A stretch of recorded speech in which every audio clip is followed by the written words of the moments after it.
30D versus 40D. 258 horsepower and 560 newton meters of torque versus 313 horsepower and 630 newton meters of torque. Do you spend or save? Do you get the slightly more powerful car and have a slightly less powerful bank account, or do you get the slightly less powerful car and have a slightly nicer looking bank account? Well, today we are going to answer that question and much more, because my name is Tom and you are watching Paragon Cars. Let's go.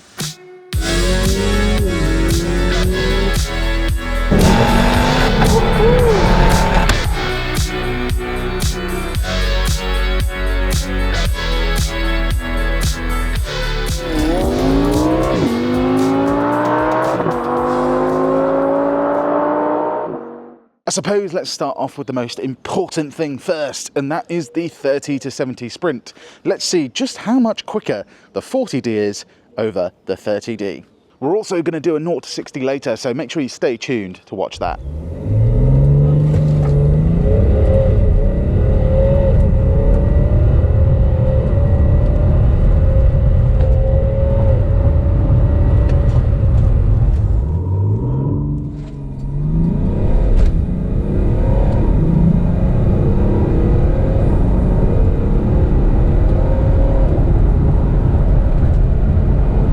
Okay, this was actually more interesting than you might think. So of course the X540D is faster than the 30D. It did 5.49 seconds, so the X530D is 6.7 seconds. But did you notice something? The X540D shifts up later than the X530D. And that's purely because the peak power doesn't come in until 4,400 RPM on the X540D, whereas it comes in at 4,000 RPM on the X530D. Now we know how much quicker this car is over the 30D, let's get these two cars out on the road and just see how they perform. We're going to test their MPG, as I said earlier, their 0 to 60, and we're going to see just generally how they drive. Which one is more pleasant to drive? Newsflash, it's probably going to be this one, but you never know.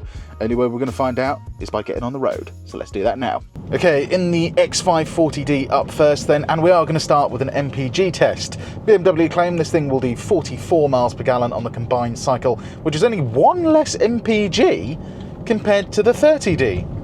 So it's a no-brainer, you get this right. Well, proof is in the pudding, so I have just reset the trip computer. There's a little bit of driving around town. We're going to get to a roundabout now and just put our foot down and, you know, see how this thing handles. And then we're going to get on the motorway to get that combined cycle figure.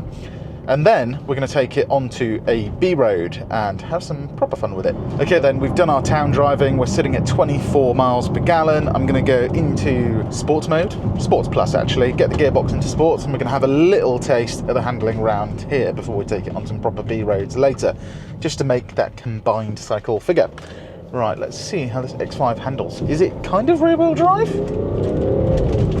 Not really, it kind of just balances itself.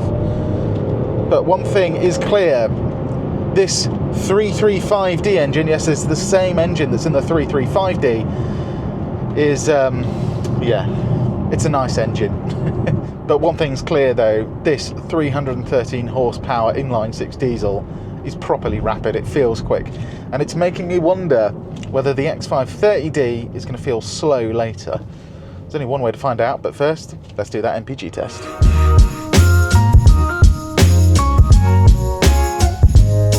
Okay then, the BMW X540D did 32.3 MPG. Now I know it's not its claimed figure, but this is a fairly short run, and it's never really going to do its full combined cycle in about 14 miles of driving.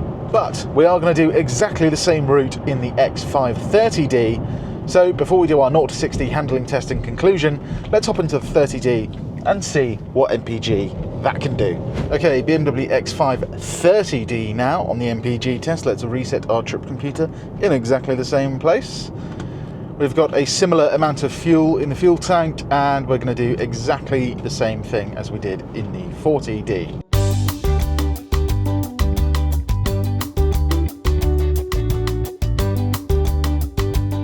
So then the X530D did 34 miles per gallon, 2 mpg more than the X540D. So it's more efficient, right?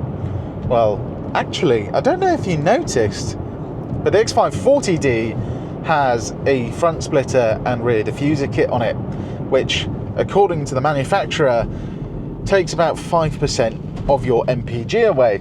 So when you take 5% off, you're looking at pretty much exactly the same MPG figure.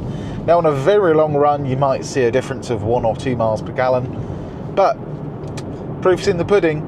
We did exactly the same mileage, and we sat at exactly 70 miles an hour pretty much the entire way on the motorway. It was as good as we're going to get without doing it on a proper test track. And they basically did the same MPG. I would say this is about 2 to 4% more efficient. Which, is it worth it? Well, we're going to take this thing to some twisty roads and then do a 0 to 60 test of both of these cars and see if it's really worth it. But for now, let's get into Sports Plus.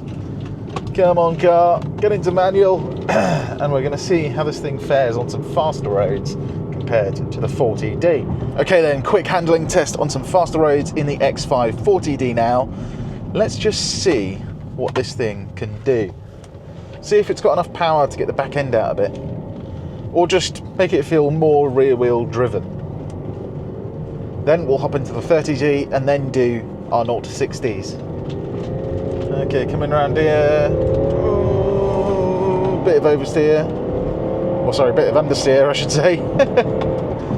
But it gets up to 70 so quickly. Unfortunately though, this kind of older F-Series chassis just doesn't really oversteer that much. It's quite soft. Brakes are nice and sharp, both the same brakes in each car. Yeah, BMW have made this car safe, basically. They don't want it to oversteer, which is kind of the right thing to do, to be honest, because most of the people driving these things are not going to be racing drivers, are they?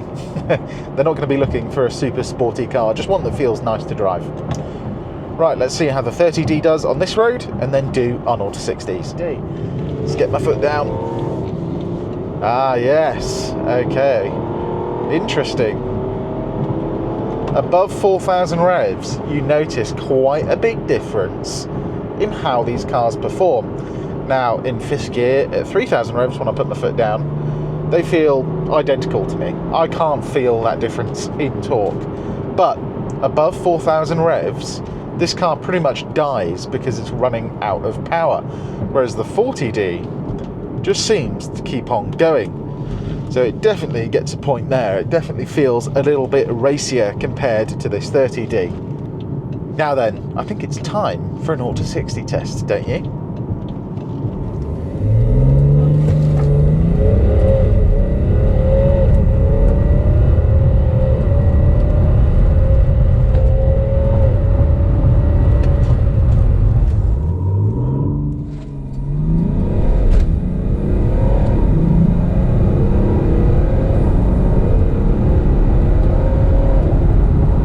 So obviously the X540D is faster than the 30D, but just by how much? Well, the 540D did 5.57 seconds and X530D did 6.68 seconds, 0 to 60. So, well, yeah, it's obviously quicker, isn't it, than the 30D? But how does it feel down a B road? Does it really feel that much quicker?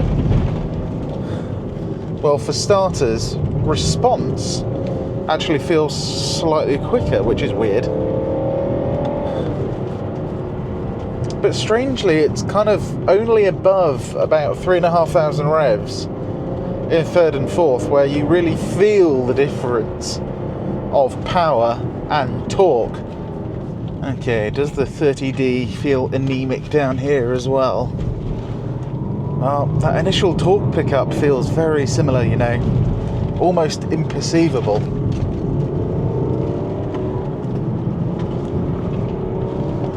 But I've just noticed I'm changing from third to fourth, because subconsciously I know that there's no power above 4,000 RPM, where as in 40D I wasn't doing that. I could rev it out far more than an extra 400 RPM would suggest. It feels like the 40D can go all the way to redline, whereas it doesn't feel like this can. It does just feel a bit breathless up top. So then, in conclusion, do you spend or save? Well, my answer is actually going to be spend. Because with the 40D, you're getting all the benefits of that diesel fuel economy that this car has, just with more power and a slightly nicer drivetrain. A drivetrain that feels sportier to drive, nicer to use, a little bit smoother because there's just torque all over the rev band. And yeah, the difference in fuel economy is like 2 to 4% maximum. Interesting. And you're getting quite a lot more performance, over a second quicker on the 0 to 60, and the same with the 30 to 70 time. If you're not looking for performance though, there's nothing wrong with just getting this. But if you find a 40D and a 30D that are around the same price, I would always go for the 40D. I'm surprised I said that really, because I thought that the 30D was going to be pretty much identical as the 40D. But in reality, the 40D is actually a lot closer to the M50D than I expected. So in my mind, you should spend. But what do you guys think? Let me know in the comments. Spend or save? Anyway, as always, I hope you enjoy content like this. If you did, give us a like, and why not subscribe, as not only can you see more content like this, you can see everything we have for sale, which includes both the cars in this video. There'll be a link down in the description for both of these cars, as well as a generic link to our website. So go check them out. Anyway, my name has been Tom, and you have been watching Paragon Cars. I'll see you on the next one. Cheers.